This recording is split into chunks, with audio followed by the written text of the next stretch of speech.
5 মিনিটের মধ্যে কিভাবে আমি সকালের সকলের জন্য আলাদা আলাদাভাবে জলখাবার বানিয়ে দেই। তো নমস্কার বন্ধুরা, কেমন আছো তোমরা সবাই? আশা করি ভালো আছো, আমিও ভালো আছি। অধিকারী ব্লগ 64-এ তোমাদের সকলকে স্বাগত।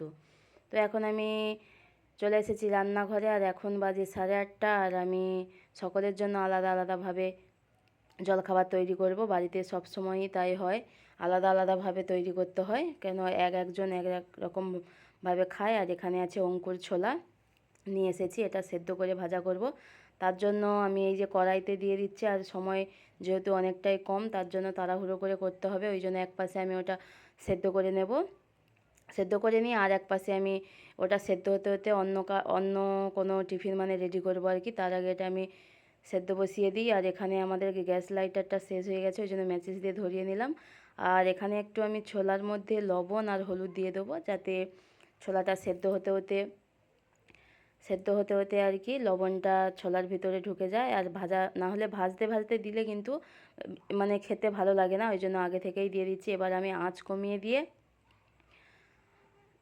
চাপা দিয়ে দেবো, যাতে এটা হতে হতে আর একটা আমার জলখাবার তৈরি হয়ে যাবে। যাই হোক, এটা এখন আমি একদম আঁচ কমিয়ে দিয়েছি। তার আগে বলি, যারা আমার চ্যানেলে নতুন তারা অবশ্যই চ্যানেলটি সাবস্ক্রাইব করবেন, আর পাশে থাকা বেল আইকনটি বাজিয়ে দেবেন, যাতে সবার আগে তোমার কাছে নোটিফিকেশান পৌঁছে যায়।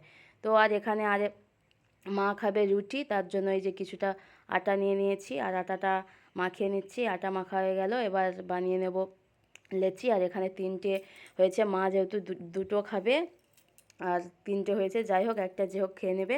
ওদিকে কিন্তু আমার ছোলাটা এখনও সেদ্ধ হচ্ছে, সেদ্ধ হতে হতে এদিকে আমার রুটিটা কিন্তু ভাজা হয়ে যাবে। তো স্কিপ না করে তোমরা পুরো ভিডিওটি অবশ্যই দেখো, ভালো লাগবে আশা করি। তো এখানে আমি লেচি কেটে নিয়েছি, এবার রুটিটা বেলে নেব। আর এদিকে কিন্তু আমার বেলতে বেলতে তাওয়াটাও বসিয়ে দিয়েছিলাম, গরম হয়ে যাবে। এই যে তাওয়াটা গরম হতে হতে এদিকে আমার লেচিটাও বেলা হয়ে যাবে। এবার দিয়ে দেবো রুটিটা বেলা হয়ে গেছে, এবার দিয়ে দেবো, তাওয়া গরম হয়ে গেছে। আর এদিকে কিন্তু ছোলা এখনোই সেদ্ধ হচ্ছে, কেন আমি সেরকমভাবে আঁচ দিয়ে রেখে দিচ্ছি, যাতে এটা হতে হতে ওটা না যেন সেদ্ধ হয়ে যায়, তাহলে কি হয় আবার জল হাতটা পড়ে যাবে, ওদিকে তখন অসুবিধা হবে। ওই জন্য একেবারে আঁচ কমিয়ে দিয়েছি। আর এপাশে আমি রুটিটা পাল্টে নিয়েছিলাম, দিয়ে তারপর হচ্ছে এবার সেঁকে নেব। আমি কিন্তু আগে রুটি সেঁকতাম না, যেহেতু আমার মা একটু মানে অসুস্থ, মানে গ্যাসে সেঁকা রুটি দেই না আর কি, কিন্তু আজকে দেরির জন্য সেঁকে নিচ্ছি। অন্য সময় তাওয়াতেই ফুলে যায়। যাই হোক, এখানে দেখো ছোলার মধ্যে কিন্তু এখনও কিছুটা জল আছে। আমি আলাদা করে আর জলটা ছেঁকবো না, ওই জন্য অল্প করেই জল দিয়েছি। আর আলাদা করে জলটা ছেঁকলে আমার সময়টা আরও বেশি লাগবে, ওই জন্য এমন পরিমাণ জল দিয়েছি যাতে ওতেই সেদ্ধ হয়ে যায়, ওতেই তেল দিয়ে ভাজা হয়ে যায়। আর এখানে আমার রুটি ভাজাও হয়ে গেছে, ওদিকে ছোলাও কিন্তু আমি একেবারে তেল দিয়ে ভেজে নিয়েছি, আর আলাদা করে জলটা ছেঁকে নিই, ওর জল ওতেই মরে গেছে। তো এবার আমি দুধ বসিয়ে দেবো। দুধটা বেশি সময় লাগবে না, তোমরা সকলে জানো। এবার এই দেখো, ছোলাটাও কিন্তু ভাজা হয়ে গেছে।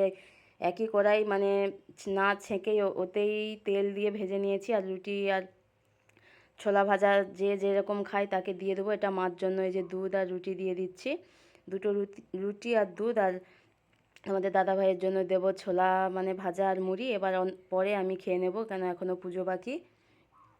তো এখন দুজনের জন্য খাবার বেড়ে নিচ্ছি। কে আমার কিন্তু 5 থেকে 6 মিনিটেই লেগেছে, বেশি সময় কিন্তু লাগেনি। তো কে এমনভাবে করো অবশ্যই আমাকে কমেন্ট করে জানাবে। তো চলো, টাটা।